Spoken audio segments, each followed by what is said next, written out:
You don't remember when you first saw her, only that her face was carved from something older than time not aged, but ancient. Her eyes weren't eyes, they were a doorway, a mirror, a trap. You saw her once in the shape of a woman in the crowd. You saw her again, half buried in a childhood dream. She never speaks, but you understand her, not in words, in symbols. A crow circling an empty well, a red thread knotted around your left wrist, a forest that appears only when you close your eyes. You told yourself it was imagination, but you've never been able to explain the feeling that something inside you was already waiting, not for a future, not for a truth, but for a return to something you were never allowed to remember. You wonder, is the shadow following you, or is it yours? You walk through the world wearing someone else's face. You do not know when it happened, when the mask fused to your skin, when your voice began to echo a name that never felt like yours. It was not deliberate, it was ritual. You bowed before mirrors too many times and called it growing up. You traced the patterns of your mother's silence, your father's fury, your teacher's approval, and let them shape you like clay that forgot its original form. Every gesture you think is yours was inherited. Every reaction was rehearsed before you were born. There is a forest inside you, not metaphor, not dream. A real one, tangled, mythic, and buried beneath your daily performance. You sensed it once, didn't you? In the moment before sleep, when your limbs feel heavy and your mind detaches from the roles you perform, something moves behind your chest, not emotion, not memory, but something older. It doesn't speak, it watches, it waits. They taught you to fear that feeling. They called it irrational, unproductive, childish. So you sealed it off, paved it over with schedules and smiles, ambitions and language. But it waits still, and sometimes it leaks.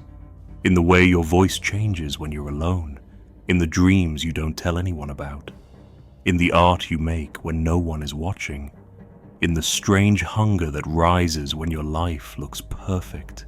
The woman you see in dreams, she is not a stranger. She is the part of you that remembers what the world demanded you forget. She wears your mother's eyes, but not her gaze. Her mouth moves, but she does not speak. She looks at you not with love, not with judgment, but with recognition. She knows what you buried. She knows who you were before you learned how to behave. You want to ask her what she wants, but you never get the words out, because to ask would mean you believe she is real, and to believe she is real would undo the whole structure. The job, the relationship, the image you've cultivated like a carefully managed garden. But the forest doesn't care for gardens. It does not bloom on command. It does not grow in straight lines. It waits until the right season, and then it tears through the floorboards. You thought you were safe. You had a system, a name, a purpose. But lately, you've noticed the cracks. In the silence between conversations. In the laughter that feels just slightly too loud. In the way you start to dissociate when someone says your name with too much affection. There is a part of you that does not believe the life you've built is real. And you're right.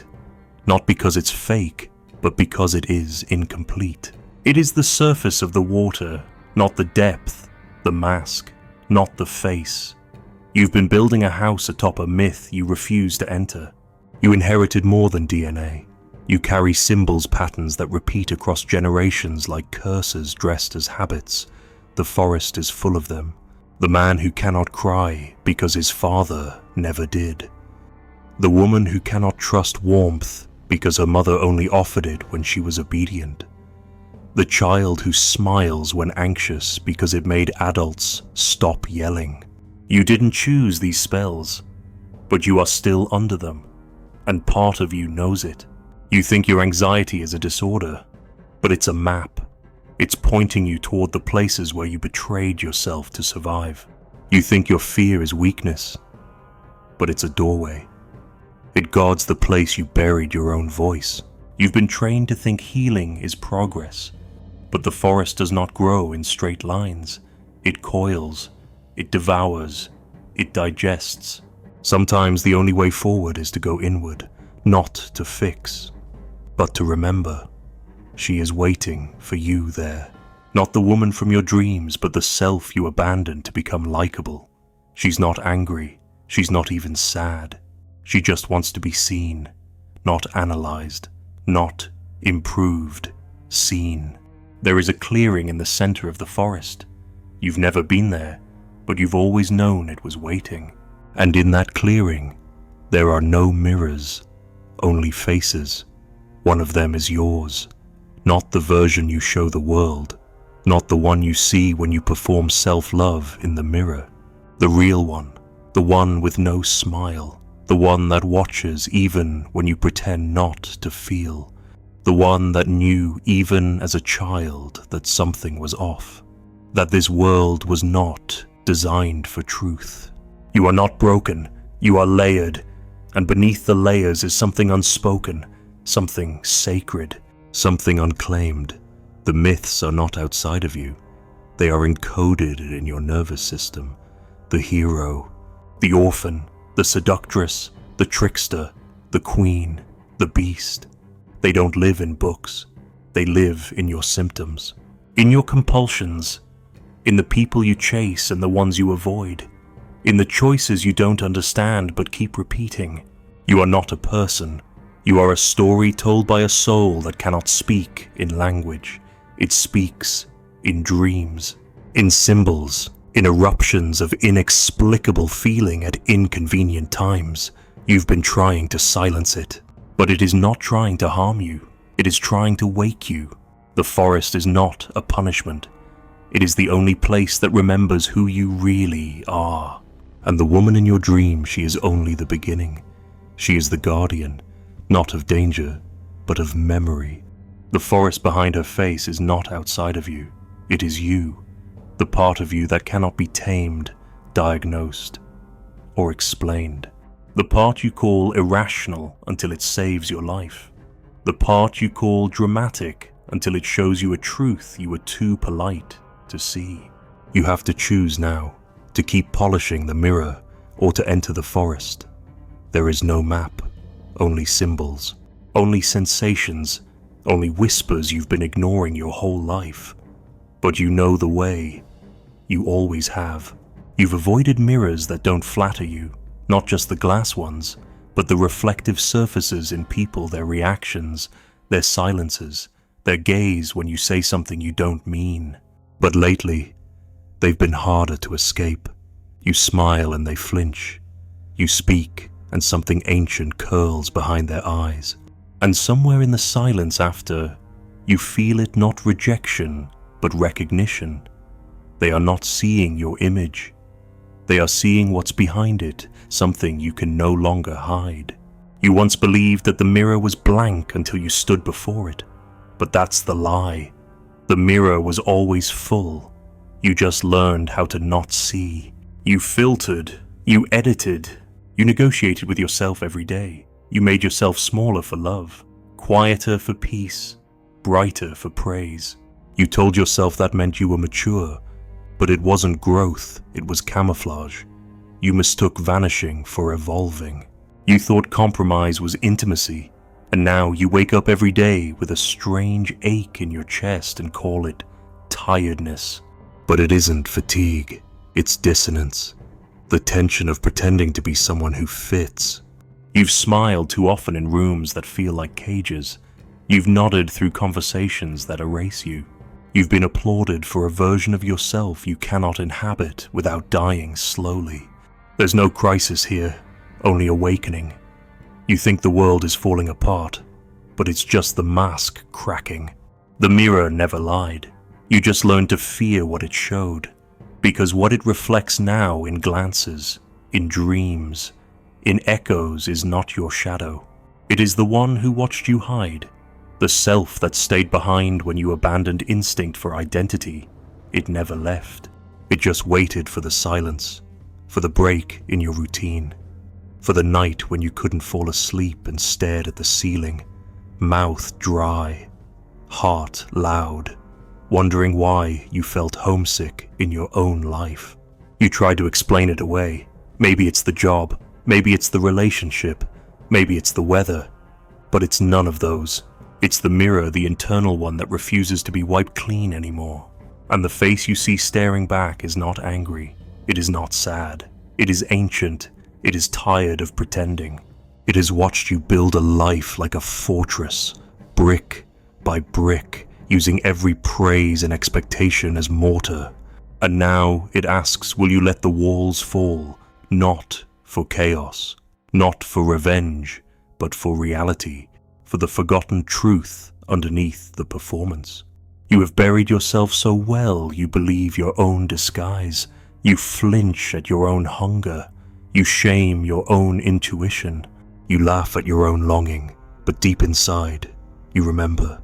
The child who spoke to trees, the teenager who wrote poems no one ever read, the lover who felt too much and asked for too little, the dreamer who couldn't explain the visions, so stop talking about them. That's who watches you now. That's who appears in the mirror not as a ghost, but as a witness. You are not haunted by something foreign. You are being haunted by your own truth, and it will not leave you in peace. Not until you turn and face it. Not until you stop asking for clarity and start listening to confusion. Not until you stop killing your instincts in exchange for belonging. The mirror was never empty. You were just afraid of the depth, afraid of what would happen if you stopped performing, afraid that without the smile, the people would leave, that without the ambition, you'd be ordinary, that without the filters, you'd be too much. But too much for who? For what you do not exist to be digestible. You are not a resume. You are not a brand. You are a symbol speaking in skin. You are an unfinished myth disguised as a functioning adult. The problem isn't that you're lost. It's that you keep looking for maps in places where only mirrors exist. The world will not give you coordinates to find your soul. You will have to enter the mirror, not as a metaphor, but as a ritual. The way the moon enters the tide, the way night swallows the day, without hesitation, without permission. You think this is too abstract. You want clear steps. But symbols don't obey logic. They speak in rupture. They appear in dreams you can't explain, in tears you can't trace, in obsessions that don't make sense until they do. The truth lives there not in the narrative you tell yourself, but in the trembling beneath it. And so you must look, not glance, not analyze. Look. Let the mirror show you not who you think you are, but who you were before they named you. Before you learned to be good, before you chose safety over soul, there is a face behind your face, a voice behind your voice. And if you are quiet enough, the mirror will show you. Not to punish, not to shame, but to restore.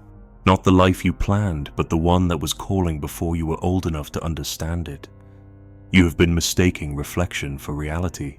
But reality is what pulses behind the mirror.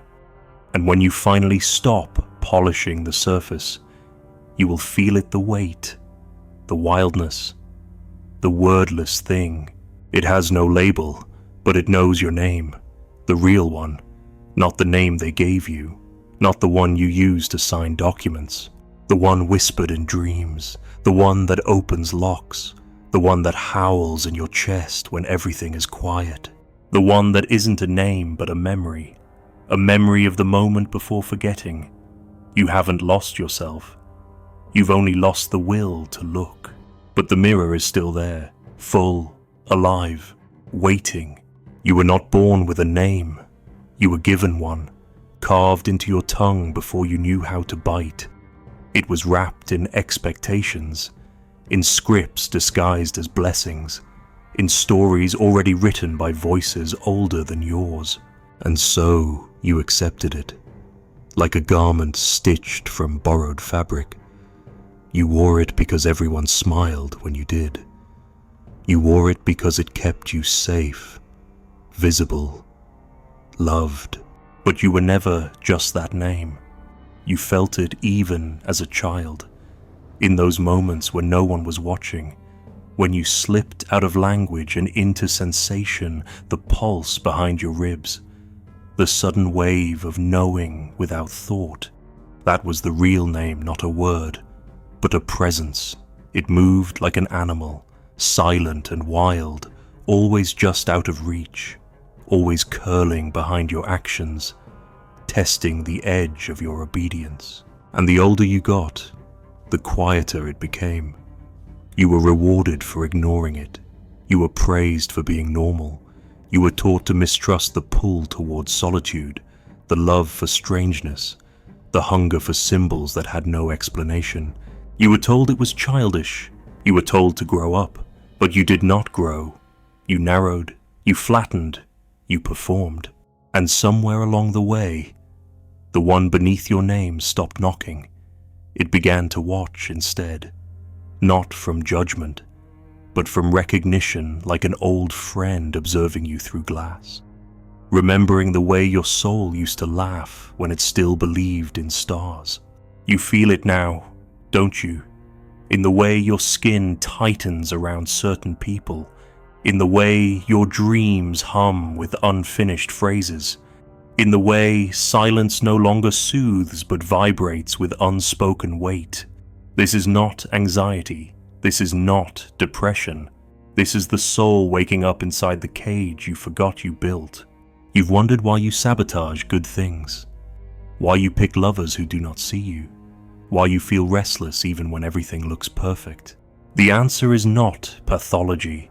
The answer is memory, not the kind held in stories, but the kind etched in bone, in blood, in myth.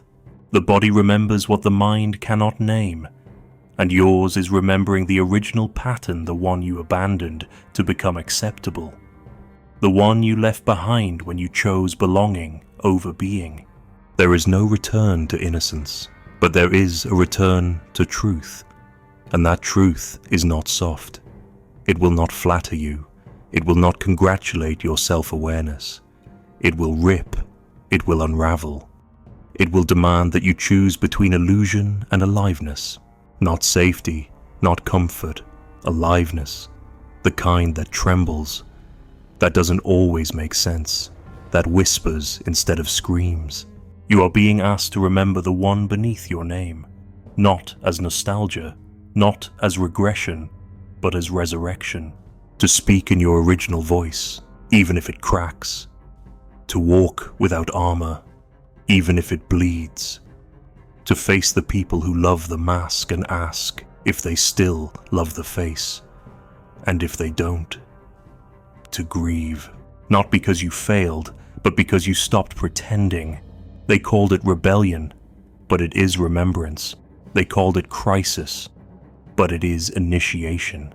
You are not falling apart, you are falling inward, and the descent is sacred. The descent is the only way through. You must let go of the scaffolding, the rules, the goals, the mirrors, and fall into the self that was never constructed. The self that does not ask to be fixed, only freed. It waits for you in the quiet, in the trembling, in the ache that has no name. It waits in the symbols you forgot how to read, in the wolf that appears in your dream, in the door that never opens, in the flood that always comes. These are not errors, these are messages. You are being called, not to improve, but to dissolve, not to succeed, but to surrender, to the one who breathes beneath your roles, to the one who does not seek applause, only authenticity, to the one who remembers the forest, the mirror, the silence. You cannot be whole without this self. You can be liked, you can be admired, but not whole. And wholeness is not perfection. It is contradiction. It is shadow. It is mystery. The one beneath your name is not pure. It is vast. It is full of hunger, rage, tenderness, terror, lust, longing, and laughter. It is not here to behave, it is here to become, and it is tired of waiting. You have run long enough.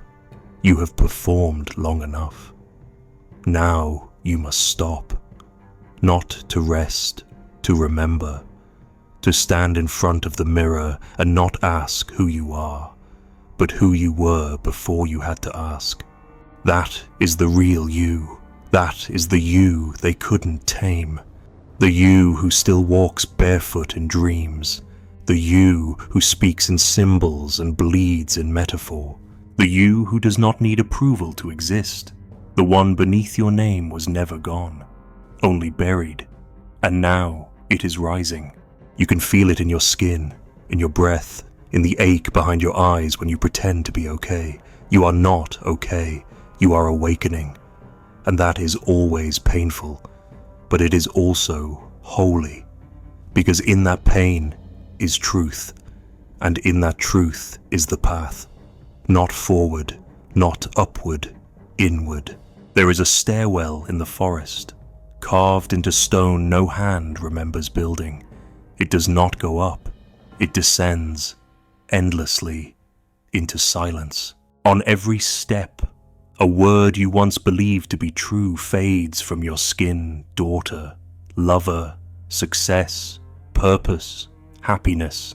And when you reach the bottom, there is no light, no answer, only a pool of black water, still as death. You kneel, not to drink, not to reflect, but to listen. Something stirs beneath the surface, not a monster, not a god. You, the one who waited, the one with no name, the one who never forgot. The water does not ask for belief, only that you enter, not to escape, but to remember how to drown with your eyes open.